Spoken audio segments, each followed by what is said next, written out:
When the world sees someone like me, it says, Japanese people have a strong sense of civic duty, but that interpretation isn't quite right. The common analyst would call it the result of moral education. One look at my messy room, though, and that hypothesis falls apart. There's also the social pressure reading, that we act out of fear of being judged. But I don't litter even in an empty park where no one's watching. Some say Japanese people believe objects are inhabited by spirits. Again, no. Allow me to point you once more to my room.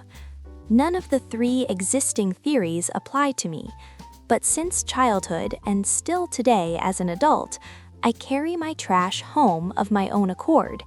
Today, I want to trace the origin of that behavior, not through outside analysis, but through my own memory. I have a feeling I know where it starts.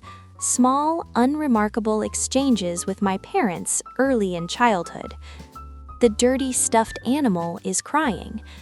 The Brussels sprouts you left on your plate are sad. These are common phrases, understood as parenting scripts, ways of nudging behavior by appealing to guilt.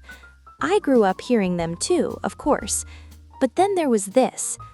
The clean dish is smiling.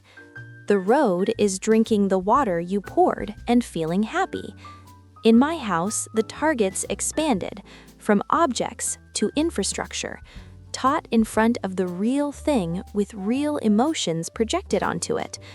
The water splashed onto the hot pavement, spreading dark across the asphalt, then slowly fading as it dried. It began to look like the road drinking. To see it that way, it didn't take long. The outer wall of our house has a wound. The watch you dropped has died.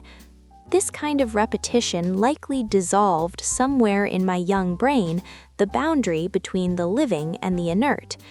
For me now, litter on the street looks as painful as a thorn caught in the skin of a friend, and toward the litter itself, a quiet ache for something with nowhere to go. Picking up trash, then, is the same as pulling a thorn from a clumsy elephant, or leading a lost kitten back to where it belongs. There's care in it, and a little reluctance, too.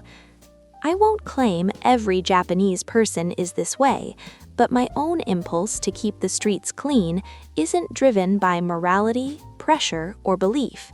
Quietly passed down in certain corners of Japan, unremarked upon, just the way things are. It's something closer to an endemic condition. This is not a heartwarming story.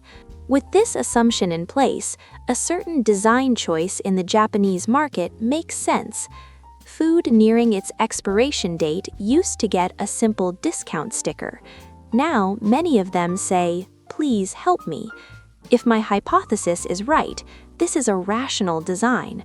For some Japanese consumers, myself included, that item is instantly perceived as a living thing afraid of being thrown away, a being on the verge of never fulfilling its purpose. It isn't logic that drives the purchase, it's guilt. And the fact that this approach actually works is evidence, however circumstantial, that my hypothesis may hold. One question probably remains. If I feel such tenderness toward inanimate things, how can I leave my room the way it is? Because with the things in here, we're past all that.